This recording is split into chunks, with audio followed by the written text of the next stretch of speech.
स्वागत है एक बार फिर से आप सभी का हमारे चैनल एनसीईआरटी सीटेट गाइड में। आज हम इस वीडियो में कवर करेंगे एनसीईआरटी क्लास 6 चैप्टर 2 हिस्ट्री का, जो कि हमारे आने वाले सीटेट एग्ज़ाम के लिए बहुत ही ज़्यादा इम्पॉर्टेंट है, क्योंकि सीटेट एग्ज़ाम में सीधे डायरेक्ट एनसीईआरटी के बुक से क्वेश्चन आते हैं। आइए इस चैप्टर को हम रीड करेंगे, समझेंगे और जानेंगे कैसे सीटेट एग्ज़ाम में क्वेश्चंस आते हैं। आइए इसको ध्यान से देखिए। स्टार्ट करते हैं हम चैप्टर 2 आरंभिक मानव की खोज में। चैप्टर का नाम है आरंभिक मानव की खोज में। तुषार की रेल यात्रा। आइए देखते हैं तुषार की रेल यात्रा। तुषार अपने एक रिश्तेदार की शादी में दिल्ली से चेन्नई जा रहा था। रेल में उसने खिड़की वाली सीट मिल गई, जहां से वह बाहर का नज़ारा देखने में मग्न हो गया। तेज़ दौड़ती गाड़ी से उसने देखा कि पेड़ पौधे, घर, खेत खलियान बड़ी तेज़ी से पीछे की ओर छूटते चले जा रहे हैं। तभी उसके चाचा ने उसके कंधे पे हाथ रखकर कहा, पता है, लोगों ने मात्र 150 साल पहले ही रेल की यात्रा करनी शुरू की थी, बस तो इसके कुछ दशक बाद आई। तुषार सोचने लगा कि जब लोगों के पास आने जाने के लिए या तेज़ रफ्तार वाली सवारियां नहीं थी, तो क्या लोग यात्रा नहीं करते थे? क्या वे अपनी सारी ज़िंदगी एक ही जगह पर बिता दिया करते थे? नहीं, ऐसी बात नहीं है। आइए देखते हैं, स्टार्ट करते हैं टॉपिक से। यहाँ से आरंभिक मानव आखिर वे इधर उधर क्यों घूमते थे? मतलब प्राचीन समय में जो मानव थे वो एक जगह से दूसरी जगह क्यों घूमते थे? देखते हैं। हम उन लोगों के बारे में जानते हैं जो उपमहाद्वीप में 20 लाख साल पहले रहा करते थे। आज हम उन्हें आखेटक खाद्य संग्राहक के नाम से जानते हैं। किस नाम से जानते हैं? आखेटक खाद्य संग्राहक के नाम से जानते हैं। भोजन का इंतजाम करने की विधि के आधार पर उन्हें इस नाम से पुकारा जाता है।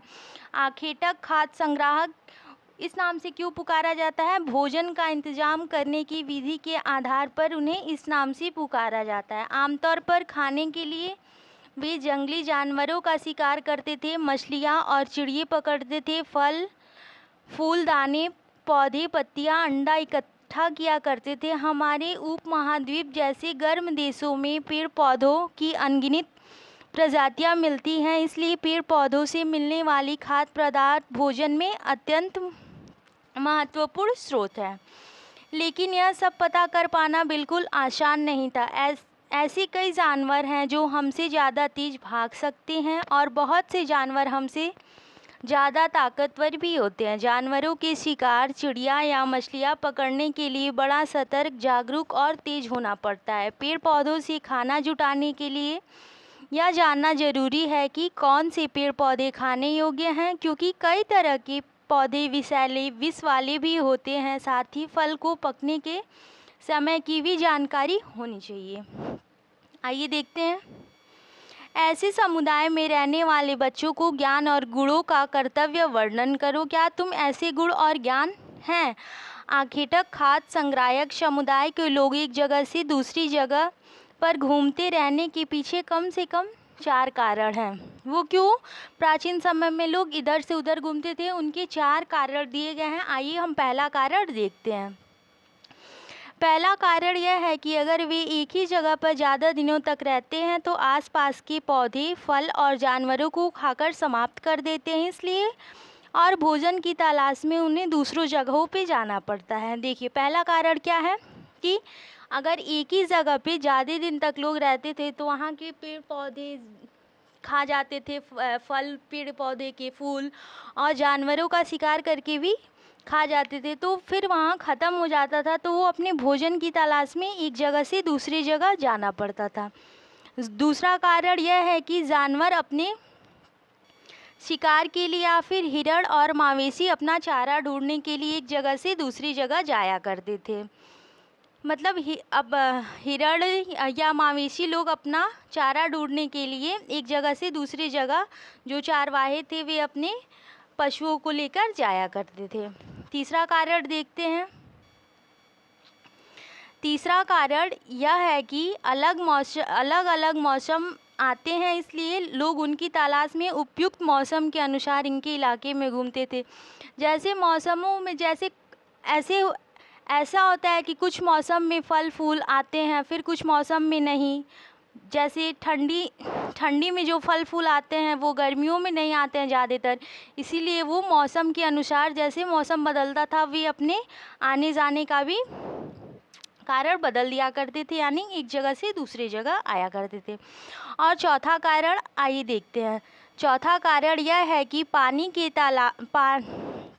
के बिना प्राणी या पेड़ पौधों का जीवित रहना संभव नहीं होता है। पानी झील, झरनों तथा नदियों में ही मिलता है। यद्यपि कई नदियाँ और झीलों का पानी कभी नहीं सूखता, कुछ झील और नदियाँ में पानी बारिश के बाद ही मिल जाता है। इसलिए ऐसी झीलों और नदियों के किनारे बसे लोग को सूखे मौसम की पानी की तलाश में इधर उधर जाना पड़ता होगा। इसके अलावा लोग अपने रिलेटिव से मिलने या मित्र से मिलने एक जगह से दूसरी जगह जाया करते थे। यहाँ यह स्मरण रखना जरूरी है कि वे सभी लोग पैदल यात्रा किया करते थे। अब फिर तुषार के मन में आता है कि क्या वो सभी लोग पैदल यात्रा करते हैं। तुम स्कूल कैसे जाते हो? तुम्हें अपने घर से स्कूल पैदल जाने में कितना समय लगता है? अगर तुम बस या साइकिल से जाओगे तो स्कूल पहुंचने में कितना समय लगेगा? अब आइए देखते हैं आरंभिक मानव के बारे में जानकारियाँ कैसे मिलती है। मतलब प्राचीन समय के मानव आदमियों के बारे में हमको कैसी जानकारी मिलती है, आइए इसमें देखते हैं।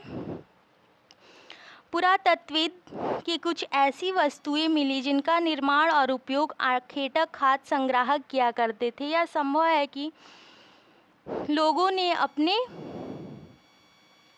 काम के लिए पत्थर, लकड़ियाँ और हड्डियों के औजार बनाए हों। इसमें से पत्थरों औजार आज भी है।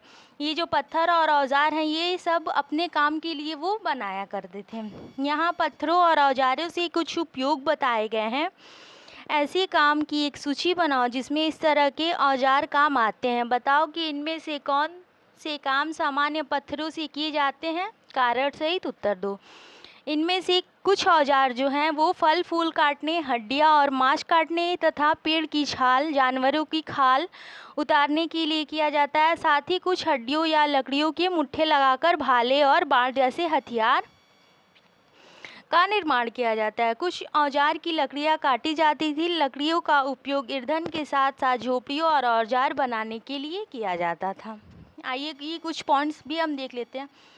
पत्थरों से बने औजार, ये पत्थरों से बने प्राचीनतम औजार हैं। इन्हें कई हजार साल बाद बनाया गया। इन्हें और बाद में बनाया गया, लगभग 10,000 साल पहले बनाया गया। कब बनाया गया? 10,000 साल पहले। और ये गुटिका अर्थात प्रकृति के पत्थर हैं। क्लियर? अब ये जो एक दाएं साइड है और एक बाईं साइड है। पत्थरों के औजार का उपयोग जो बाईं साइड है इंसान के खाने योग्य जड़ों को खोदने के लिए किया जाता था, और जो दाईं साइड है जानवरों की खाल बने वस्त्र को सिलने के लिए किया जाता था। अब नेक्स्ट, रहने की जगह निर्धारित करना। प्राचीन समय में लोग रहने की जो जगह निर्धारित करते थे वो हम देखते हैं। मानचित्र 2 जैसे ये हमारा मानचित्र है। देखो लाल त्रिकोण वाले स्थान में पूरा स्थल है। देखिए लाल त्रिकोण ये जो ट्रायंगल शेप में है वो क्या है? वो पूरा स्थल है जहाँ पे आखेटक खाद्य संग्राहक के होने के प्रमाण मिलते थे। इसके अलावा भी और कई स्थानों पर आखेटक खाद्य संग्राहक रहते थे। मानचित्र में कुछ गिने चुने स्थान ही चिन्हित किए गए हैं। कई पुरास्थल नदियों और झील के किनारे पाए गए हैं। देखिए कई सारे नदियों, झीलों और महासागरों के बीच पाए गए हैं। ये जो रेड कलर में ट्रायंगुलर शेप में है वो पूरा पाषाणिक स्थल है, और जो स्क्वायर शेप में है नवपाषाणिक पुरास्थल, और जो सर्कल महापाषाणिक पुरास्थल, और ये पर्पल में आरंभिक गौण, स्टार में आधुनिक नगर। क्लियर है? चूँकि पत्थर के उपकरण बहुत महत्वपूर्ण थे इसीलिए लोग ऐसी जगह ढूंढते रहते थे जहां उन्हें पत्थर मिल सके। जहां लोग पत्थरों के औजार बनाते थे उन स्थल को उद्योग स्थल कहा जाता है। जहां लोग पत्थरों के औजार बनाते थे उन जगहों को उद्योग स्थल कहते हैं। हमें उन उद्योग स्थलों के बारे में जानकारी कैसे मिली? अब हम जानेंगे कि उद्योग स्थल जहाँ औजार बना करते थे उसकी जानकारी कैसे मिली। आमतौर पर हमें ऐसी जगहों पर पत्थर के बड़े बड़े टुकड़े मिलते थे और ऐसे उपकरण मिलते थे जिन्हें लोग इन स्थलों पर छोड़ गए क्योंकि वे ठीक नहीं बने होंगे। साथ ही औजार बनाने के बाद पत्थरों के टूटे फूटे टुकड़े भी स्थलों पे मिलते। कभी कभी लोग इन स्थलों पर कुछ ज़्यादा समय तक रहा करते थे। ऐसे स्थलों को आवासीय और स्थल उद्योग कहते हैं। क्लियर है?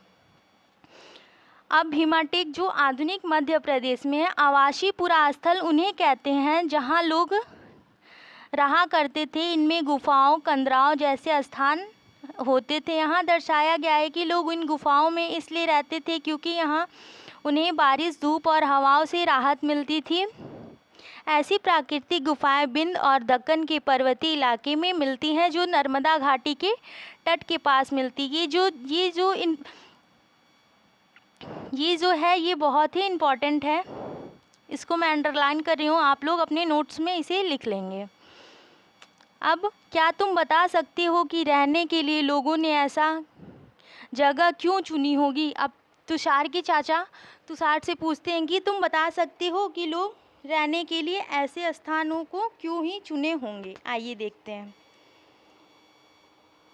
अगर तुम्हें अपने निवास स्थान के बारे में बताना पड़े तो तुम इनमें से कौन सा चुनोगे? आवास या उद्योग स्थल, या आवास और उद्योग स्थल, या फिर अन्य?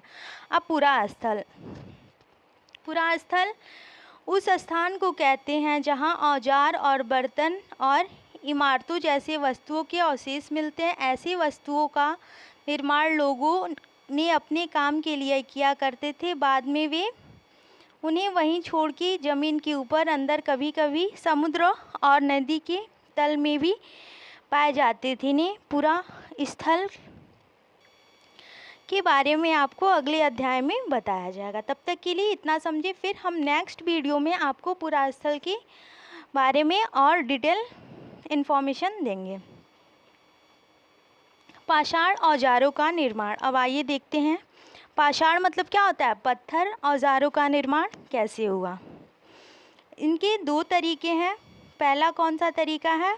पत्थरों से पत्थरों को टकराना, यानी जिस पत्थर से कोई औजार बनाना होता था उसे एक हाथ में लिया जाता था और दूसरे हाथ में पत्थर का हथौड़ी जैसा इस्तेमाल होता था। इस तरह आघात करने वाले पत्थर जब तक शल्क निकाले जाते थे जब तक वांछित आकार वाला उपकरण ना बन जाए। दूसरा तरीका दबाव शल्क तकनीकी कहा जाता है, जिन्हें क्रोड या स्थिर सतह पर टिकाया जाता है, जिन्हें क्रोड पर हड्डी या पत्थर रखकर उस हथौड़ी नुमा पत्थर को शल्क निकालने जाते थे, जिससे वांछित उपकरण बनाए जाते थे।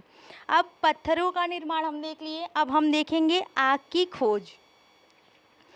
यहाँ राख के अवशेष मिले। इसका मतलब यह है कि आरंभिक लोग अपना आग जलाना सीखे होंगे।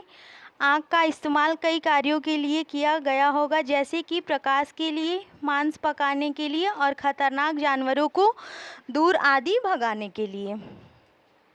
क्लियर है? अब नेक्स्ट देखते हैं क्या हम आज आग का उपयोग इसलिए करते हैं? बदलती जलवायु। अब नेक्स्ट टॉपिक हमारा बदलती जलवायु। लगभग 12,000 साल पहले दुनिया की जलवायु में बड़े बदलाव आए और गर्मी बढ़ने लगी।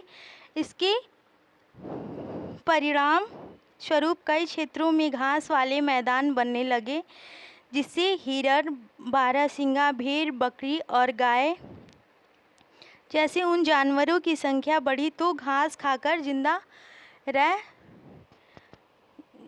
सकते हैं। जो लोग इन जानवरों का शिकार करते थे वे भी इनके पीछे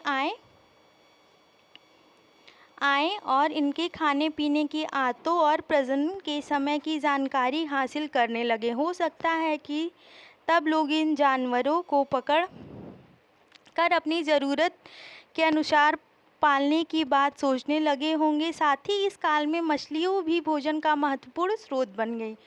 भोजन में क्या उस समय इन्वॉल्व हो गया? मछलियाँ, मतलब मछली भी एक स्रोत बन गई।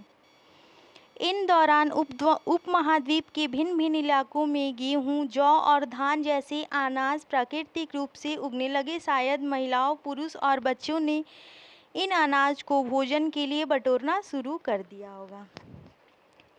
अब ये भी देख लेते हैं, ये जितने भी हमारे एनसीईआरटी बुक्स में ऐसे कॉलम बने होंगे, साइड में लिखे होंगे, वो तो इम्पॉर्टेंट जान के पढ़ना चाहिए, क्योंकि ज़्यादातर क्वेश्चंस उसी में से आते हैं। जैसा कि हमने अभी आपको वो बॉक्स अंडरलाइन कराया, वो बॉक्स बहुत ही ज़्यादा इम्पॉर्टेंट थे। अब आइए देखते हैं नाम और तिथियाँ। नाम और तिथियाँ, जिस काल के बारे में हम पढ़ रहे हैं उसे पुरातत्वविदों ने बड़े बड़े नाम रखे हैं। आरंभिक काल में वे पुरा पाषाण काल कहते हैं। ये दो शब्दों यानी पुरा यानी प्राचीन और पाषाण यानी पत्थर से बना है। यह नाम पुरास्थलों से प्राप्त पत्थरों के औजारों के महत्व को बताता है। पुरा पाषाण काल 20 लाख साल पहले से 12,000 साल पहले के दौरान माना जाता है। इस काल को 3 भागों में विभाजित किया गया है: आरंभिक, मध्य एवं उत्तर पुरापाषाण युग। मानव इतिहास की लगभग 90% कहानी इस काल के दौरान में घटित हुई, जिस काल में हमें पर्यावरणीय बदलाव मिले। मोसोलिथ यानी मध्य पाषाण युग कहते हैं। इसका समय 12,000 साल पहले से लेकर 10,000 साल पहले तक माना गया है। इस काल के पाषाण औजार आमतौर पर बहुत छोटे छोटे होते थे। इन्हें माइक्रोलिथ यानी लघु पाषाण कहा जाता है। प्रायः इन औजारों में हड्डियां या लकड़ियों के मुट्ठे लगे हंसिया और आरी जैसे औजार मिलते थे। साथ साथ पुरापाषाण युग वाले औजार भी इस दौरान बनाए गए। हम चित्र में देखेंगे आगे। अगले युग की शुरुआत 10,000 साल पहले थी, जिन्हें नवपाषाण युग कहा जाता है। अगले अध्याय में तुम नवपाषाण युग के बारे में पढ़ोगे, ठीक है। नवपाषाण का मतलब क्या होता है, आइए देख लेते हैं, जो कि हम अगले चैप्टर में पढ़ेंगे। हमने कुछ स्थानों के नाम दिए हैं। अगले अध्यायों में तुम्हें ऐसे अनेक नाम मिलेंगे। अक्सर हम पुराने स्थलों के लिए उनके नामों का प्रयोग करते थे जो आज प्रचलित हैं, क्योंकि हमें ज्ञात नहीं है कि उस काल में इनके क्या नाम रहे होंगे। देखिए ये जो बॉक्स है, ये भी जो तिथियां हैं, कब पुरापाषाण स्टार्ट हुआ, कब मध्य पाषाण, कब नवपाषाण, ये बहुत ही ज़्यादा इम्पोर्टेंट है। सो इसको आप लोग एक बार और ध्यान से पढ़ लेंगे और समझ लेंगे, क्योंकि यहाँ से डायरेक्ट सीटेट में क्वेश्चंस आते हैं। आइए देखते हैं। साथ ही वे यह भी सीखने लगे होंगे कि यह अनाज कहाँ उगते थे और कब पकाकर तैयार होते थे। ऐसा करते करते लोगों ने इन अनाजों को खुद पैदा करना सीख लिया होगा। अब शैल चित्रकला, हमें क्या पता चलता है शैल चित्रकला के बारे में, क्या पता चलता है। जैसे ये एक शैल चित्रकला है, ठीक है।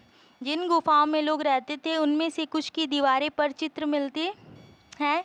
इनमें से कुछ सुंदर उदाहरण मध्य प्रदेश और दक्षिणी उत्तर प्रदेश की गुफाओं में मिले हैं।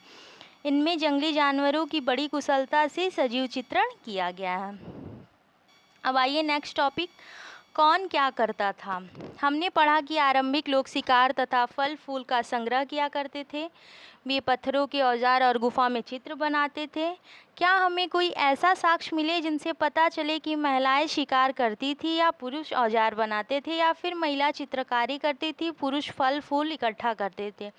वास्तव में इसका ज्ञान नहीं है, लेकिन दो बातें हो सकती हैं। महिला और पुरुष दोनों ने मिलकर कई काम एक साथ किया होगा। यह भी संभव है कि कुछ तरह के काम केवल महिलाएं करती थी और कुछ केवल पुरुष। इसके अलावा उपमहाद्वीप के अलग अलग क्षेत्र में अलग अलग परंपराएं भी रही होंगी। भारत में शतुरमुर्ग ये बहुत ही इम्पोर्टेंट पॉइंट है। आइए हम देखते हैं भारत में शतुरमुर्ग। भारत में पुरापाषाण युग के दौरान शतुरमुर्ग होते थे। महाराष्ट्र के पटने पुरास्थल से शतुरमुर्ग के अंडे के अवशेष मिले। इनके कुछ छिलके और चित्रांकन भी मिला। इन अंडे से मनके भी बनाए जाते थे। इन मनकों का उपयोग किस लिए किया गया होगा। आज हमें शतुरमुर्ग कहाँ मिलते हैं, क्लियर है।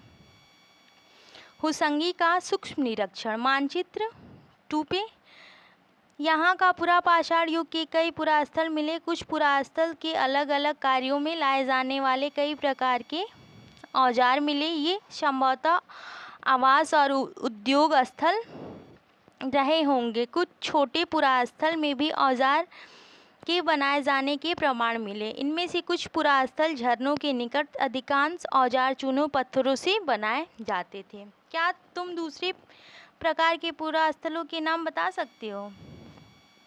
अन्यत्र आइए देखते हैं। ये कुछ इम्पोर्टेंट पॉइंट्स हैं। आखेटक, खाद्य संग्राहक, पुरा स्थल, उद्योग स्थल, आवासीय स्थल, पुरा पाषाण काल कब से कब तक रहा, मध्य पाषाण काल कब से कब तक रहा और लघु पाषाण काल कब से कब तक रहा। ये इम्पॉर्टेंट पॉइंट्स आप पढ़ लेंगे क्योंकि चैप्टर 2 से मैक्सिमम क्वेश्चन इसी पॉइंट से आपको सीटेट एग्ज़ाम में देखने के लिए मिलेंगे। अगर आपको यह वीडियो अच्छी लगी हो तो इसे ज़्यादा से ज़्यादा लाइक, शेयर एंड सब्सक्राइब करें ताकि हम आपके लिए ऐसे वीडियो लाएं जो आपके सीटेट एग्ज़ाम के लिए बहुत ही इम्पोर्टेंट हो। Thank you for watching.